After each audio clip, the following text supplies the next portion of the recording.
सारी दुनिया है लॉकडाउन में, कोरोना है सबका रोना। डरने वाली बात नहीं है, सावधानी हमको रखनी है। 1 मीटर की दूरी से ही बात है हम सबको करनी है। बच्चों आओ पढ़ो सभी, कोरोना से डरो नहीं। बच्चों आओ पढ़ो सभी, कोरोना से डरो नहीं। पढ़ना लिखना है सबको, आगे बढ़ना है सबको।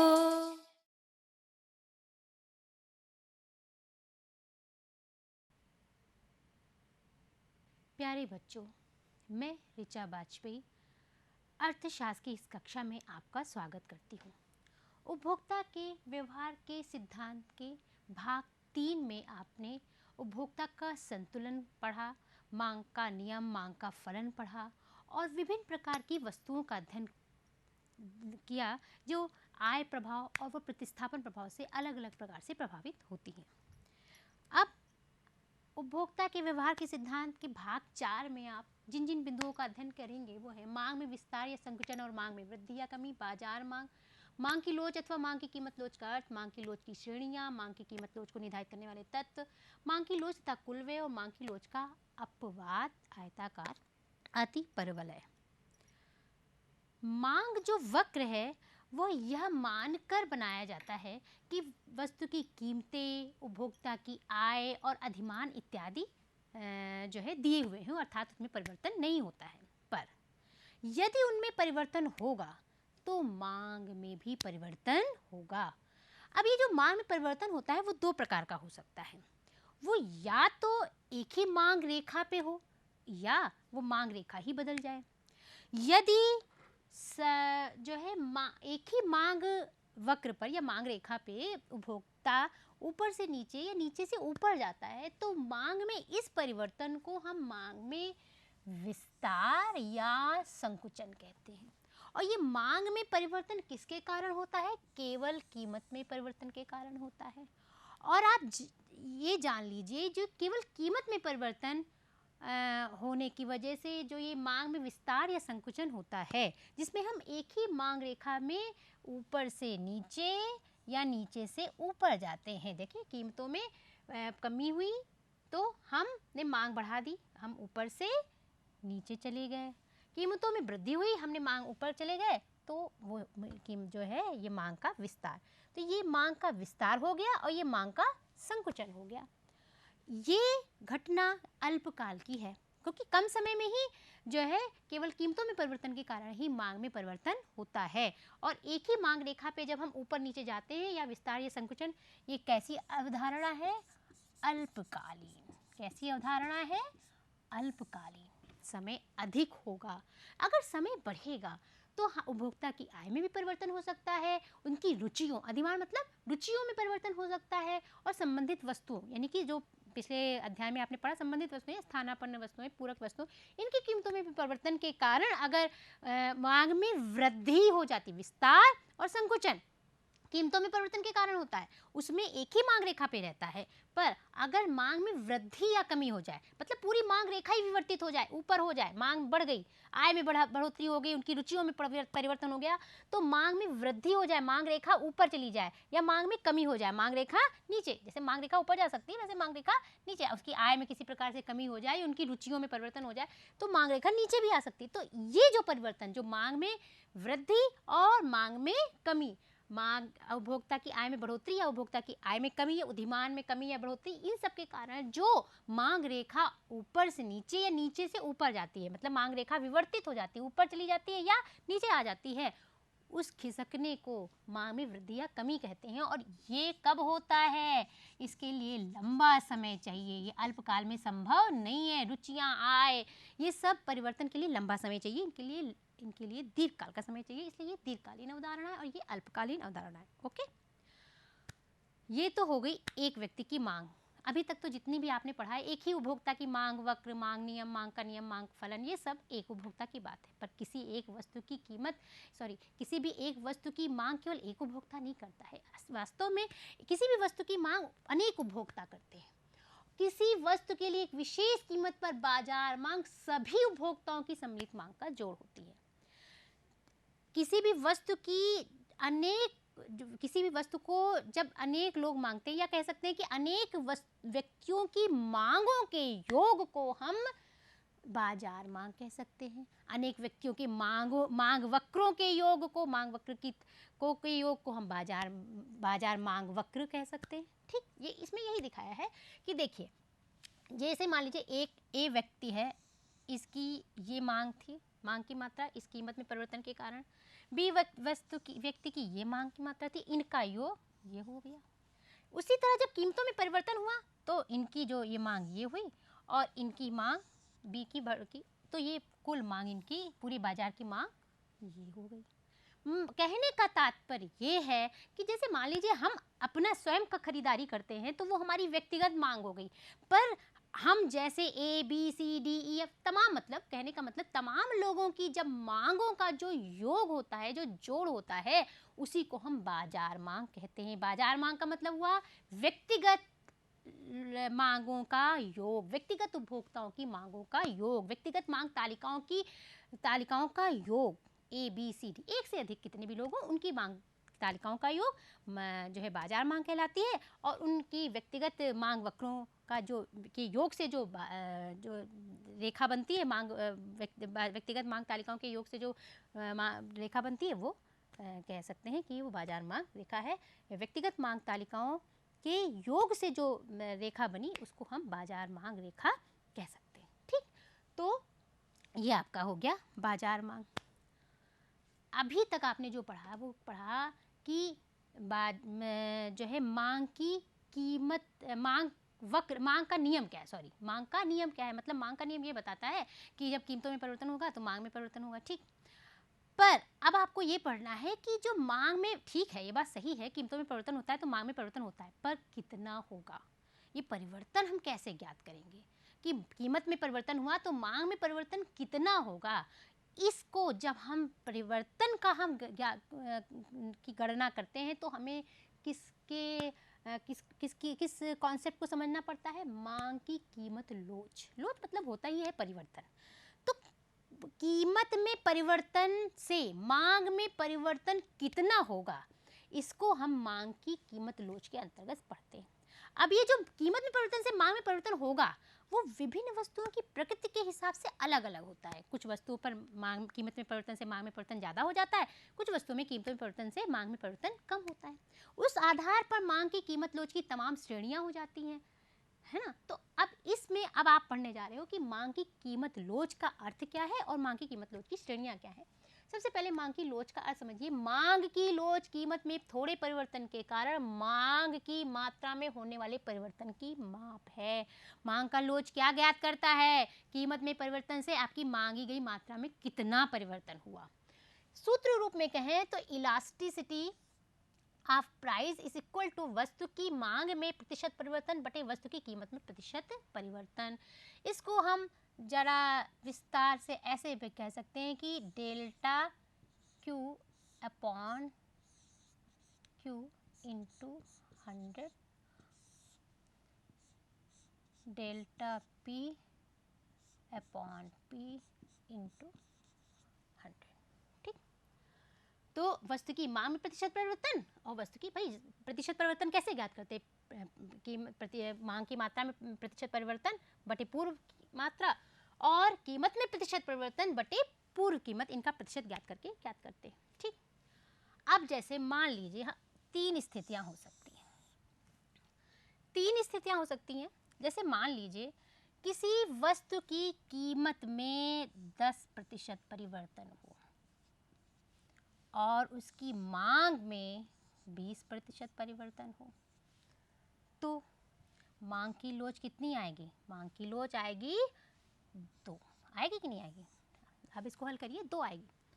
अब अगर मान लीजिए किसी की कीमत में 10% परिवर्तन हो और उसकी मांग की मात्रा में भी 10% परिवर्तन हो तो कितना होगा, 1।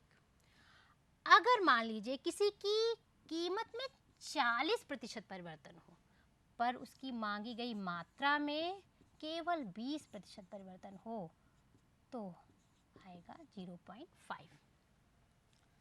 0.5। अर्थात अगर किसी वस्तु की कीमत में 10% का परिवर्तन होता है पर उसकी मांगी गई मात्रा में 20% का परिवर्तन होता है, अर्थात कीमत में परिवर्तन की तुलना में मांगी गई मात्रा में अधिक परिवर्तन होता है, तो जो उसका हल आएगा प्रतिशत में हल करने पर जो आएगा वो 2 आएगा, 2 या 1 से अधिक कुछ भी आए। तो इसका मतलब है कीमतों में प्रतिशत परिवर्तन की तुलना में मांग में परिवर्तन अधिक हुआ है, अर्थात मांग की जो लोच है, मांग में जो परिवर्तन है वो क्या है, इकाई से अधिक है। 1 से अधिक, इकाई से अधिक। कीमतों में प्रतिशत परिवर्तन की तुलना में मांग में प्रतिशत परिवर्तन अधिक होने पर मांग की लोच क्या है, इकाई से अधिक। कीमतों में प्रतिशत परिवर्तन की तुलना में मांग में ठीक उतना ही परिवर्तन हो तो मांग की लोच क्या है, इकाई के बराबर। और तीसरी स्थिति में अगर कीमतों में प्रतिशत परिवर्तन से मान लीजिए 40% कीमतों में 40% कीमत गिर गई या बढ़ गई, जो भी कीमतों में जितना भी प्रतिशत परिवर्तन हुआ, चाहे बढ़ी हो चाहे कम वृद्धि हुई हो या कमी हुई है, उससे कोई मतलब नहीं, पर जो प्रतिशत परिवर्तन हुआ उससे मांगी गई मात्रा में जो है कम परिवर्तन हुआ, अर्थात जो है उसमें वो उसमें जो परिवर्तन वो क्या हुआ, इकाई से कम हुआ, मतलब कीमतों में प्रतिशत परिवर्तन से मांग में प्रतिशत परिवर्तन कम हुआ। या जैसे इसमें हल करने पर 0.5 आया, क्योंकि इसमें बहुत जगह नहीं है, तो 0.5 आया, तो आप 0.5 का मतलब हुआ कि वो 1 से कम है, तो ये मांग की लोच क्या हो गई, इकाई से कम। तो आपको 3 प्रकार की, मतलब कीमतों में परिवर्तन से मांग में जो परिवर्तन वो 3 प्रकार का हो सकता है। वो इकाई से अधिक हो सकता है, इकाई के बराबर हो सकता है, या इकाई से कम हो सकता है। मांग की लोच 3 प्रकार की हो सकती है। 3 प्रकार की वस्तुएं ऐसी हो सकती हैं जो कि इकाई से कम हो, इकाई से अधिक हो, या इकाई के बराबर हो। उसके अलावा 2 अलग अलग सिरे की स्थिति ये भी हो सकती है कि मांग की लोच शून्य हो, बेलोच शून्य हो। मतलब शून्य होने का मतलब यह है कीमतों में कुछ भी परिवर्तन करो, मांग में परिवर्तन नहीं होने हैं। और एक स्थिति ये भी हो सकती है कि कीमतों में परिवर्तन ना हो और मांग में परिवर्तन होता जाए, इसको मार्शल कहते हैं अनंत। अब ये जो श्रेणियाँ जितनी भी हैं, ये जो इनका गणितीय रूप दिया है, अनंत, elasticity is greater than 1, elasticity is equal to 1, elasticity less than 1 और इलास्टिसिटी इज इक्वल टू 0, ये सब किसने थ्योरी दी है या किसने इसको नाम दिया है, प्रोफेसर मार्शल ने दिया है।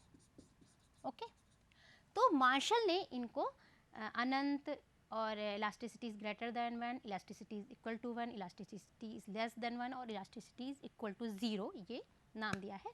तो इस तरह से हम देखते हैं कि कीमतों में प्रतिशत परिवर्तन से जो मांग में प्रतिशत परिवर्तन होता है उसके आधार पर मांग की लोच इकाई से अधिक, इकाई से कम, इकाई के बराबर हो सकती हैं। और 2 अलग अलग सिरे की स्थिति है कि मांग की लोच या तो शून्य भी हो सकती है, बेलोच हो सकती है। वैसे ये काल्पनिक स्थिति है, पूर्णतः बेलोचदार मांग और पूर्णतः लोचदार मांग, ये दोनों काल्पनिक स्थितियां हैं, पर आपको कल्पना का उदाहरण, कल्पना सामने रखी जाती है, वहाँ तक पहुँचने का एक सिरे की स्थिति है। ये दोनों अलग अलग सिरे की स्थिति हैं और इन सिरे की स्थितियों के बीच में मांग की लोच इस प्रकार की होती है। मांग की लोच की विभिन्न श्रेणियाँ देख ली, अब हम इनको चित्र द्वारा समझने का प्रयास करेंगे और स्पष्ट रूप से। जैसे हमने सबसे पहले देखा था कि कीमतों में प्रतिशत परिवर्तन की तुलना में मांग में परिवर्तन अधिक हुआ था। जैसे कि हमने उदाहरण दिया था कि कीमतों में 10% परिवर्तन हुआ और मांग में 20% में परिवर्तन हो गया। तो उसी का एक चित्र के रूप में हम देख सकते हैं। मान लीजिए कीमत में इतना परिवर्तन हुआ और मांगी गई मात्रा में कितना परिवर्तन हो गया, इतना। देख के स्पष्ट है कि कीमतों की तुलना में मांगी गई मात्रा अधिक बढ़ी, मतलब कीमतों में कमी आई, ठीक है, कीमतों में कमी आई, पर मांगी गई मात्रा में कीमतों की तुलना में बढ़ोतरी अधिक हुई। ठीक, अच्छा, अब जो कीमतों में कमी आने की तुलना में मांगी गई मात्रा में अधिक बढ़ोतरी हुई, इसीलिए इसको हम क्या कहते हैं, इलास्टिसिटी इज ग्रेटर देन 1, मतलब मांग की लोच इकाई से अधिक।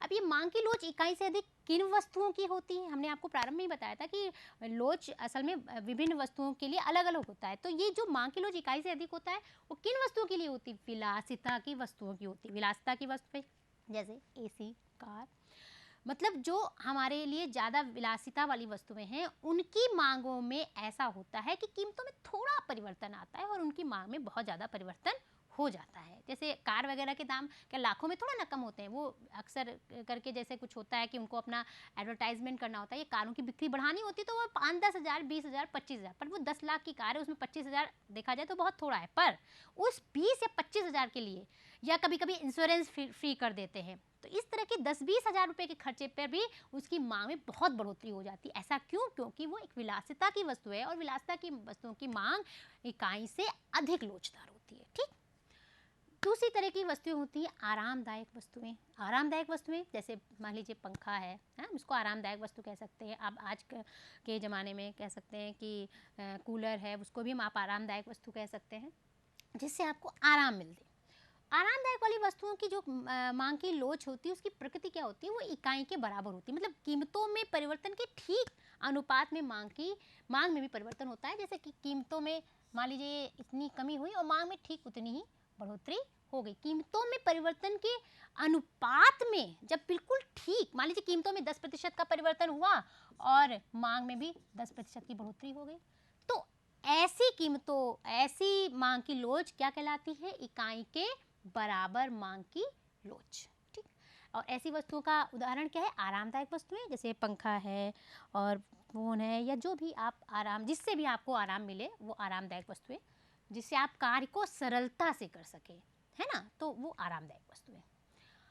उसके अलावा अब तीसरे प्रकार की वस्तुएं होती हैं अनिवार्य वस्तुएं। अनिवार्य वस्तुएं हमारे लिए भोजन है, वो अनिवार्य वस्तु है ना। तो अनिवार्य वस्तुओं का कॉन्सेप्ट असल में मतलब ये वस्तुओं का कॉन्सेप्ट व्यक्ति के हिसाब से अलग अलग हो सकता है, पर मैं मानती हूँ कि भले से भोजन है वो अनिवार्य वस्तु है, वो निसंदेह अनिवार्य वस्तु है। तो अनिवार्य वस्तुओं की जो मांग की लोच होती है वो बेलोच होती है। बेलोच क्यों होती है भाई? इसलिए बेलोच होती है कि भाई अनिवार्य वस्तुओं की कीमतें बढ़े या कम हो, हम उनकी मांग को बहुत अधिक घटा बढ़ा नहीं सकते। कीमतें कम होने पर हम उनको अधिक बढ़ा भी नहीं सकते। अभी कीमतें कम हो जाए, गेहूं सस्ता हो जाए, तो क्या हम 10-10 रोटियां खाने? भाई जितनी हमारी डाइट है हम उतनी ही खाएंगे। या कीमतें कम हो जाएंगी तो ये भी नहीं कि हम आधी रोटी खाएंगे। अगर हम उसको अर्जित कर सकते तो एक गरीब से निर्धन व्यक्ति भी अपने भूख को, क्षुधा को शांत करने के लिए अपने जो है गेहूं खरीदेगा ही, रोटियां खाएगा ही, है ना। तो कहने का मतलब है कि अनिवार्य वस्तुओं की प्रकृति ही ऐसी होती है कि इनमें कीमतों में बहुत परिवर्तन हो जाए, मान लीजिए 40% में परिवर्तन हो जाए, पर इनकी मांग में मुश्किल से 5% या और भी कम, या 10% ऐसी, मतलब कीमतों की तुलना में इनकी मांग में कम परिवर्तन होता है। ये हो गई अनिवार्य वस्तुएं। ठीक, अब आपने समझ लिया कि किस प्रकार से मांग की लोच वस्तुओं के आधार पर बदलती रहती है। तो अलग अलग सिरे की स्थिति भी हमने आपको बताई थी। एक स्थिति हो सकती है कि कीमत में कोई परिवर्तन ना हो और मांग कभी यहाँ कभी यहाँ कभी यहाँ, या कहने का मतलब ये है कि परिवर्तित होती रहे। और एक स्थिति ये भी हो सकती है कि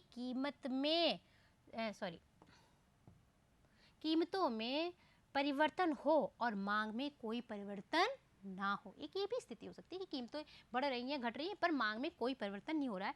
तो ऐसी जो मांग है वो क्या कहलाएगी? बेलोच मांग। ये तो पूर्णता बेलोच था और ये पूर्णता लोच था।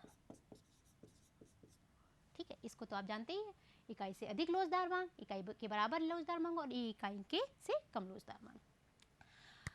एक ही मांग रेखा के विभिन्न बिंदुओं पर मांग की लोच भिन्न भिन्न होती है। एक स्पष्ट रूप से ये समझ लीजिए कि एक ही मांग रेखा के विभिन्न बिंदुओं पर, विभिन्न बिंदु मतलब अगर मध्य में है मांग रेखा के, हम मध्य में हैं तो वहाँ मांग की लोच क्या होगी? इकाई के बराबर। अगर हम मध्य बिंदु से ऊपर जाते हैं तो मांग की लोच इकाई से अधिक होगी। मध्य बिंदु के नीचे जाने पर मांग की लोच इकाई से कम होगी। और y अक्ष को जहाँ ये मांग रेखा स्पर्श कर रही है वहाँ की मांग की लोच अनंत होगी, है ना। और मांग की लोच जहाँ x अक्ष को स्पर्श कर रही है वहाँ मांग की लोच शून्य होगी। अर्थात एक ही मांग रेखा के विभिन्न बिंदुओं पर मांग की लोच भिन्न भिन्न होती है। Concept clear? ओके। अब मांग की कीमत लोच को निर्धारित करने वाले कारक, मांग की कीमत लोच को विभिन्न कारक निर्धारित करते हैं। वस्तु की प्रकृति, वो आप पीछे पढ़ाए हो, वस्तु की प्रकृति के हिसाब से वस्तु जो है विलासिता वाली है, आरामदायक है, या कौन सी है? अनिवार्य है। तो विलासिता की है, आरामदायक है या अनिवार्य है। तो विलासिता की है तो इलास्टिसिटी इज ग्रेटर देन 1, अनिवार्य है तो इलास्टिसिटी इक्वल टू 1, और बेलोच है तो elasticity is 1, elasticity is less than 1। Okay, स्थानापन्न वस्तु की उपलब्धता, स्थानापन्न वस्तु उपलब्ध है तो मांग की लोच अधिक लोचदार होगी। क्यों अधिक लोचदार होगी? स्थानापन्न वस्तु है, कीमतों में परिवर्तन होगा, हम स्थानापन्न वस्तुओं का प्रयोग करने लगेंगे, मतलब कीमतों में वृद्धि हुई, हम स्थानापन्न वस्तु का प्रयोग करने लगे। और वस्तु के अनेक प्रयोग, अगर वस्तु के अनेक प्रयोग हैं तो भी मांग की लोच अधिक लोचदार होगी। क्यों? क्योंकि हम कीमतों में परिवर्तन होने के पर या कीमतों में वृद्धि होने पर उनके अनेक प्रयोग कम कर देंगे, कीमतों में कमी होने पर अनेक प्रयोग बढ़ा देंगे। तो इस तरह से मांग की लोच अधिक लोचदार होगी। वस्तु के प्रयोग को स्थगित किया जा सकता है, जाहिर सी बात है अगर हम किसी वस्तु के प्रयोग को स्थगित कर सकते हैं तो मांग कीमतों में वृद्धि होगी तो क्या करेंगे? हम प्रयोग को स्थगित कर देंगे, मतलब कि मांग की मात्रा घट जाएगी। अगर हम स्थगित नहीं कर सकते हैं तो स्थिति दूसरी हो सकती है। वस्तु पर उपभोक्ता की आय का कितना भाग व्यय किया जाता है, इस पर भी मांग की लोच आधारित होती है। अगर उपभोक्ता किसी वस्तु पर बहुत थोड़ा भाग व्यय करता है तो उसकी कीमतों पर बहुत अंतर नहीं वो पड़ेगा, भाई वो एक प्रकार से वो बेलोच रहेगा। वो सोचेगा कि थोड़ा सा भाग व्यय करते हैं, कीमतें होने दो परिवर्तित, हम तो जो खरीद रहे हैं वो खरीदेंगे। और अगर हम बड़ा भाग व्यय करते हैं तो अवश्य ये बात ध्यान रखते हैं कि हाँ कीमतों में वृद्धि हुई है या कमी हुई है। संयुक्त मांग, जो संयुक्त मांग वाली वस्तुएं होती है उनकी जो मांग की लोच होती है वो कैसी होती है? बेलोचदार होती है। और समय का प्रभाव, समय अगर कम है तो लोच भी कम होगा, अधिक है तो क्या होगा? लोच अधिक। समय अधिक तो लोच अधिक, समय कम तो लोच जो है कम। ठीक, तो ये हो गई मांग की कीमत लोच को निर्धारित करने वाले कारक। अब आइए मांग की कीमत लोच तथा कुल व्यय। किसी वस्तु की कीमत में परिवर्तन होने पर उस पर किया जाने वाला कुल व्यय भी परिवर्तित हो जाता है। यह परिवर्तन किस दिशा में और कितना होगा यह उस वस्तु की मूल्य लोच पर निर्भर करेगा। अर्थात हम व्यय द्वारा भी, उस पर किए जाने वाले व्यय द्वारा भी ये ज्ञात कर सकते हैं कि मांग की लोच इसमें इकाई से कम है, इकाई से अधिक है या इकाई के बराबर है। देखिए जैसे कीमत 4 रुपये थी और 2 हो गई, मांगी गई मात्रा 100 से 300 कर दी उन्होंने, और इसका मतलब है कुल व्यय बढ़ गया। आप इसी तरह देखिए कीमत फिर घटी, इन्होंने 100 इकाइयाँ मांग रहे थे फिर 200 मांगने लगे, वे उतना ही रहा। कीमत में 4 से 2 हुए, इन्होंने 100 इकाइयाँ मांग रहे थे फिर इन्होंने 150 कर दिया और जो कुल व्यय हो गया वो घट गया। देखिए तीनों ही स्थितियों में कीमतों में कमी हुई है, तीनों ही स्थितियों में उन्होंने मांगी गई मात्राएं बढ़ाई हैं, पर व्यय क्या हुआ? फर्क हुआ ना, अलग अलग हुआ। कुल व्यय इसमें बढ़ा है, इसमें बराबर हुआ है और इसमें कम हुआ है। देखिए ऐसा क्यों होता है? ऐसा इसलिए होता है क्योंकि इसमें कीमतों में जो प्रतिशत परिवर्तन हुआ है उसमें मांगी गई मात्रा में प्रतिशत परिवर्तन ज़्यादा है, कम है या बराबर है, इस पर डिपेंड है। ठीक, यही हम आपको पीछे जब सूत्र बताया था तो भी हमने यही बात बताई थी और इसी को कुल व्यय के द्वारा इन्होंने यहाँ पर ही बताया है। तो कीमतों में प्रतिशत परिवर्तन, कीमतों में प्रतिशत परिवर्तन की तुलना में मांगी गई मात्रा में प्रतिशत परिवर्तन अगर अधिक है, देखिए कीमत आधी हो गई पर मांगी गई मात्रा दोगुनी से ज़्यादा हुई तो क्या हुआ? कुल व्यय बढ़ा। ठीक, कीमतों में जब कमी हुई तो मांगी गई मात्रा, कीमतें आधी हुई, मांगी गई मात्रा दोगुनी हो गई, इसका मतलब कुल व्यय कितना रहा? समान रहा। और कीमतें आधी हुई मगर मांगी गई मात्रा दोगुनी नहीं हुई, दोगुनी से कम हुई, तो इसलिए कुल व्यय कम हो गया। तो कहने का तात्पर्य ये है कि कीमतों में प्रतिशत परिवर्तन से अगर मांगी गई मात्रा में प्रतिशत परिवर्तन कम है तो मांग की लोच क्या होगी? बेलोच या इकाई से कम। ये क्या होगी? इलास्टिसिटी इज इक्वल टू 1 और ये क्या होगी? Elasticity is greater than 1। समझ गए? तो कुल व्यय द्वारा भी हम इस प्रकार से जान सकते हैं। अब आए हम मांग की लोच के अपवाद पर। अभी हमने आपको बताया कि मांग रेखा पर, एक मांग रेखा पर यहाँ क्या होगा?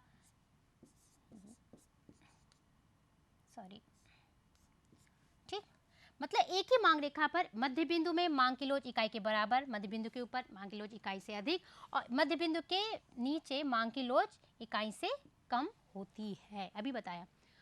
पर इसका एक अपवाद भी है। इसका अपवाद ये है कि ऐसे मांग वक्र जिनके प्रत्येक बिंदु अर्थात कीमत पर मूल्यलोच इकाई के बराबर होती है को गणित में आयताकार अतिपरवलय कहा जाता है। आयताकार अतिपरवलय, आयताकार अतिपरवलय वह रेखा है जहां मांग की लोच हर जगह क्या होती है, इकाई के बराबर। प्रत्येक बिंदु पर मांग की लोच इकाई के बराबर होती है। ऐसे मांग जिसकी प्रत्येक बिंदु में कीमत का लोच मांग की लोच इकाई के बराबर होती है, वो है मांग की लोच का अपवाद। ठीक, तो वैसे तो मांग की लोच का ये वास्तविक अपवाद है, पर आपको हम एक बात ये भी बता दें कि अभी आपको जो हमने अनंत के बराबर मांग की लोच और शून्य के बराबर जो मांग की लोच बताई थी, वो भी एक प्रकार से मांग की लोच का अपवाद ही है। क्यों? क्योंकि इसमें सारी में अनंत है, मांग की पूरी रेखा पर अनंत के बराबर मांग की लोच है, और यहाँ भी पूरी मांग की ये जो मान लीजिए मांग रेखा है तो इसमें भी सब जगह शून्य ही है। ठीक, तो ये भी एक प्रकार के अपवाद है, पर एक वास्तविक अपवाद हम ये कह सकते हैं कि ये मांग की लोच जो आयताकार अतिपरवलय रेखा होती है वो मांग की लोच उसके प्रत्येक बिंदु पर इकाई के बराबर होती है। ठीक, अब आज ये आपका अध्याय समाप्त होता है, चारों भाग इसके समाप्त किए जा चुके हैं। गृह कार्य के रूप में आप में मांग में विस्तार या संकुचन व मांग में वृद्धि और कमी में अंतर स्पष्ट कीजिए। बाजार मांग वक्र बनाइए। मांग की लोच का सूत्र लिखकर उदाहरण सहित स्पष्ट कीजिए।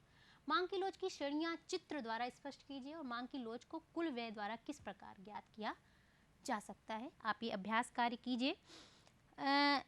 इस चैप्टर का आप अभ्यास कार्य करने के लिए या पाठ्य वस्तु देखने के लिए दीक्षा एप्लीकेशन को आप गूगल पे स्टोर पर जाकर अपना डाउनलोड कर लीजिए और उस पर आप इसकी खूब पाठ्य सामग्री मिल जाएगी और आप इस पर एक्सरसाइज वगैरह भी कर सकते हैं। और इसके अतिरिक्त आप उत्तर प्रदेश माध्यमिक शिक्षा द्वारा जो एक यूट्यूब चैनल है उस पर इस आप लेक्चर को जब चाहे तो आप सुन सकते हैं और लाभ उठा सकते हैं। बच्चों, ये आपके ये जो उपभोक्ता का संतुलन ये सिद्धांत जो आपको पढ़ाया गया 4 भागों में, ये आपके लिए बहुत ही जो है लाभकारी और महत्वपूर्ण है, इसलिए आप इसका अच्छी प्रकार से अध्ययन कीजिए। धन्यवाद।